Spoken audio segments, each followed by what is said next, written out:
Can I now fast forward a little bit to the IPO? You know, there was all this excitement, the drama around it. It was the biggest IPO in Kenya. And then we had this period where the price went up and then the price came down to, I think, 2 shillings and 50 cents. How was that? Because you're so personally invested, this was your baby. How did you as an individual, as a CEO of a company, what was your experience around that? I mean, did you live it down at 250? Were you, how would you describe your... Well, you know, I always knew, you know, when we did the IPO, first of all, you remember, you know, just for background, the IPO was not our IPO. It was not a Safaricom's IPO. It was the government's IPO. The government sold its shares. It was in charge of the IPO process.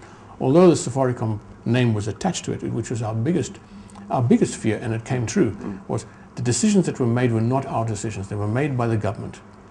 And the government made the decisions about how many shares to issue, the price of the shares. You know, in retrospect, we probably should not have made that decision, but we did, okay? So we had to live it. Once it became the Safaricom name on it, it was the Safaricom IPO.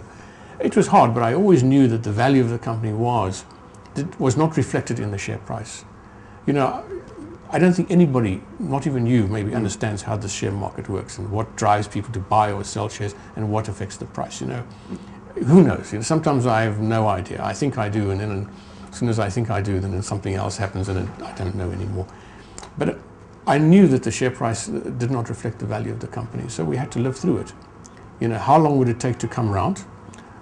I didn't expect it to come around this quickly, actually. Did you not? No, I didn't. I didn't think it would come around this quickly. It actually started to turn around on our last roadshow. That's right. When we were when Les Bailey and myself were traveling around the world selling Safaricom or talking about the half-year results.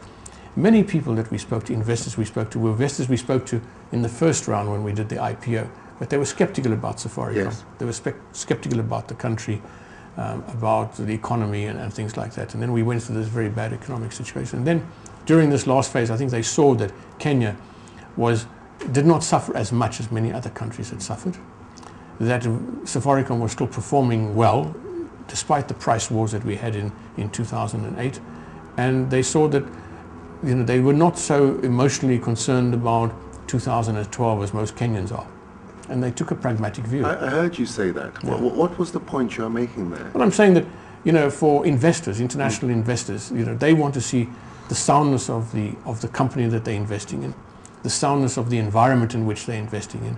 And politics, or as we see them in the daily newspapers, is not so important to them. You know, as long as they feel that there's continuity within the economic and financial policies of the country, they're not so concerned about who's president, who's not president, or that kind of thing.